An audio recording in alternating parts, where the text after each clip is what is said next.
Magandang araw mga kasaluyot. At syempre, nagsisimula na naman yung ating paboritong prutas, avocado.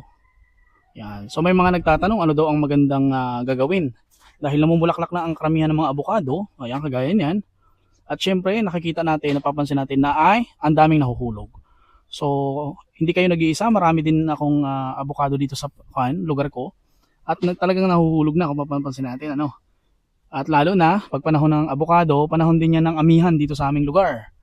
Napapansin nyo, ang dami ng mga bunga. So, lapitan natin. Kung napapansin nyo naman dito yung ang daming mga laglag na mga bulaklak.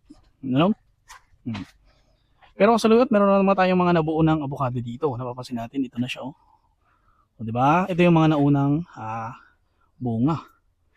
O, yan. Ganito na rin ba yung inyong mga avocado? At syempre, bibigyan ko kayo ng magandang payo ngayon tungkol sa pagpapabuo. Meron tayong avocado pa dito. Yan. So, para sa mga katanungan, bakit nalalaglag? Natural na nahuhulog ang mga avocado natin, mga bulaklak, mga hindi developed na mga bunga.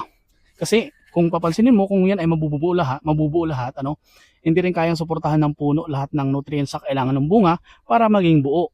Yan. So, dito sa channel na to, wala tayong tricks, wala tayong payong mga hindi scientific.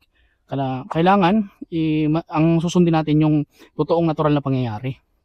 Ang ginagawa ng minsan ng ibang mga farmers, avocado farmers, nagpapausok dito sa ilalim, pangtaboy ng mga insekto. Yan. At syempre, nag-i-spray ng mga foliar fertilizer.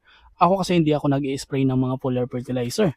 Kasi ang ganda naman ng development sa amin dito ng mga avocado ko. So ayan ang ganda, 'di ba? So kung papansin niyo nakakabuo na. Pwede kayong mag-spray ng mga foliar fertilizer pag ganito ng age ng ating mga avocado.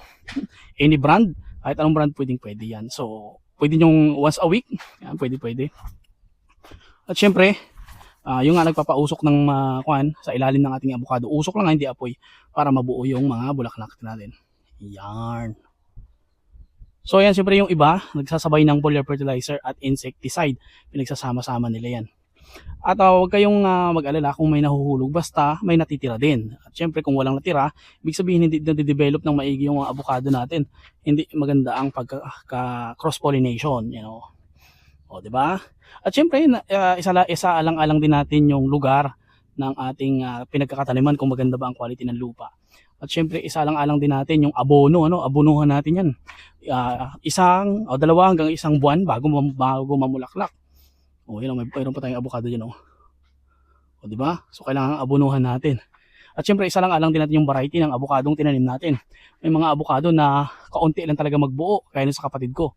Itong avocado nating variety dito, ang dami nitong mamunga, mabuo. Papansin nyo, grabe bulaklak, Oh. Kaya kung magtatanim kayo, kailangan yan ay magandang variety. At syempre, isa lang alang din natin yung edad. Minsan kasi yung edad ng avocado natin ay mamumulaklak na pero hindi pa kayang magbuo. So hintayin natin ng mga ilang taon pa, 1 hanggang 3 taon para mamulaklak at mabuo na yung mga bulaklak. So ayun, ganun na kasimple ang dapat yung malaman. Walang tricks dito kasaluyot. Walang mga ritual scientific nating sinusunod kung paano magpabunga. At yun naman, tested naman, namumunga naman yung avocado natin ng madami. Ito naman, mga simula pa lang yan. Marami pang mabubuo yan kasaluyot. O diba? Kaya kung di pa nakapalaw sa ating channel dito sa YouTube, meron din tayo sa TikTok.